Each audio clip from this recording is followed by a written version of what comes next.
అందరికీ చేతులెత్తి నమస్కరిస్తూ ఈ రోజు మన ప్రియతమ నాయకురాలు దివంగత ప్రధాని ఉక్కు మహిళ ప్రపంచంలో మేటి నేతగా ఉన్న ఇందిరాగాంధీ పుట్టినరోజు సందర్భంగా ఈ రోజు కార్యక్రమంలో ముఖ్య అతిథిగా పాల్గొంటున్న గౌరవ ముఖ్యమంత్రి రేవంత్ రెడ్డి గారికి, డిప్యూటీ సీఎం భట్టి గారికి, పిసిసి ప్రెసిడెంట్ మహేష్ గారు, సహచార మంత్రివర్యులకు, ముఖ్యంగా వేలాదిగా విచ్చేసిన అక్కా చెల్లెళ్లకు చేతులెత్తి నమస్కరిస్తూ ముఖ్యంగా ఈరోజు ఒక సంవత్సరం పూర్తి కావస్తుంది మన ప్రజాపాలన వచ్చి. చెప్పిన కార్యక్రమాలు చెప్పని కార్యక్రమాలు ఎన్నో చేసుకుంటూ ముందుకు పోతూ మీ అందరి ఆశీర్వాదంతో రాబో కాలంలో ఇచ్చిన ప్రతి మాట నెరవేరుస్తామని ముఖ్యమంత్రి గారి నాయకత్వంలో మంత్రులుగా మేమందరం ఎమ్మెల్యేలము, ఎమ్మెల్యేలము, ఎంపీలము కలిసికట్టుగా అన్నీ కూడా మీకు అందుబాటులో ఉండి పనిచేస్తామని తెలియజేసుకుంటూ, మీరు ఇటీవల ఒక సంగతి చూస్తున్నారు.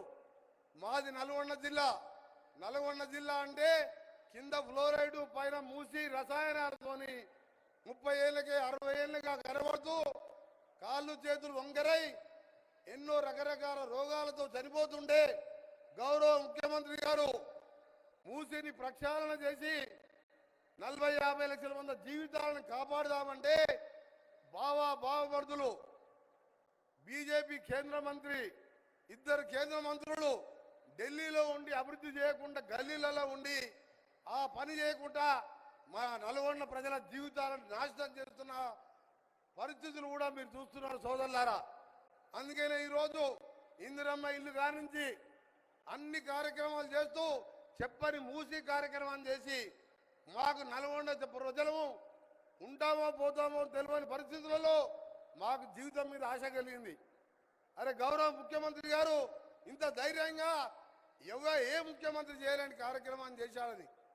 ఒకవైపు రైతులను కాపాడుకుంటూ రుణమాఫీ చేసుకుంటూ అన్ని రకాల స్కీములు చేసుకుంటూ చేస్తుంటే పనిలేని నాయకులు 7 లక్షల కోట్లు అప్పు చేసాయి, 7,000 కోట్లు కూడా ఈ మూసి మీద ఖర్చు పెట్టకుండా ఇవాళ మాట్లాడి దానికి అడ్డం పడదామంటున్నారు.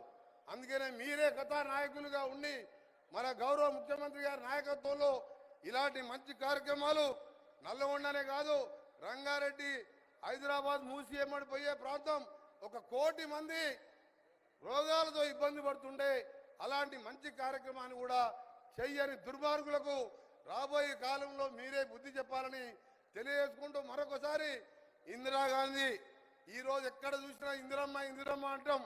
ఆ ఇందిరమ్మ కట్టే ఇల్లు ఇప్పటికి ఉన్నాయి, 60 ఏళ్ళ కింద కట్టాయి.